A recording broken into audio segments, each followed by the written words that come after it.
Hello साथी, good morning, नमस्ते। सबैजना आराम हुनुहुन्छ अनि म पनि आराम छु। अनि हाम्रोतिर चाहिँ बिहान साँझ यस्तो चिसो बढ्दैछ। हजुरकोतिर कस्तो छ? सबैजनाले आफ्नो आफ्नो ठाउँबाट ख्याल गरिदिनु होला। अनि यो चाहिँ मेरो फर्स्ट भ्लग। मैले एउटा सानो भ्लग बनाउने प्रयास गरेकी छु। प्रयास नै ठुलो कुरो भन्छन्। अनि सबैजनाले मेरो भ्लग हेरेर सल्लाह सुझाव दिनुहोला। कमी कमजोरीहरू कमेन्टमा लेखिदिनु होला। अनि मेरो यो च्यानललाई पनि हजुरहरूले सब्सक्राइब गरिदिनु होला।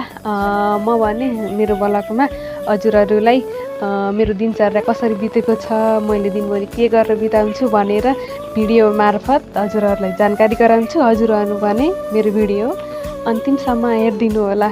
धन्यवाद। म चाहिँ बिहान उठेर घरको सरसफाइ गरेर भगवान्लाई लोटा बेला माझेर पानी पनि चढाइसकेँ। साथीहरू मैले चाहिँ बिहान उठेर गाईबस्तुहरूलाई पानी तताएँ, पानी दिएँ, घाँस दिएँ।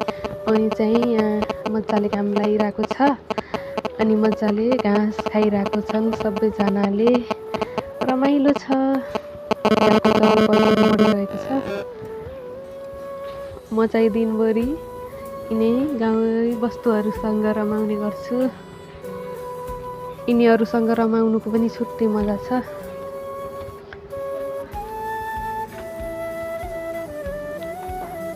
साथीहरू यता चाहिँ तिहारलाई फुलहरू रेडी भइसके। ढकमक्क पहेँले फुलहरू फुलिसकेका छन् तिहारको लागि। कति राम्रो देखेछ हेर्नु न, कति राम्रा फुलहरू।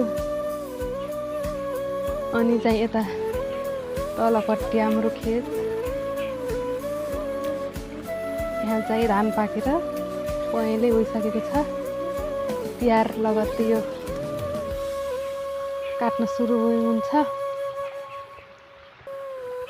यहाँ चाहिँ अब रोटी पाक्दैछन्।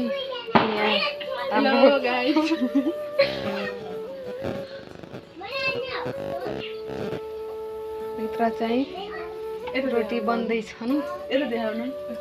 कमेन्टमा रोटी चाहियो भन्ने आफै बनाउने खाने क्रम जारी नै छ। अनि यहाँ चाहिँ दिउँसोको खाजा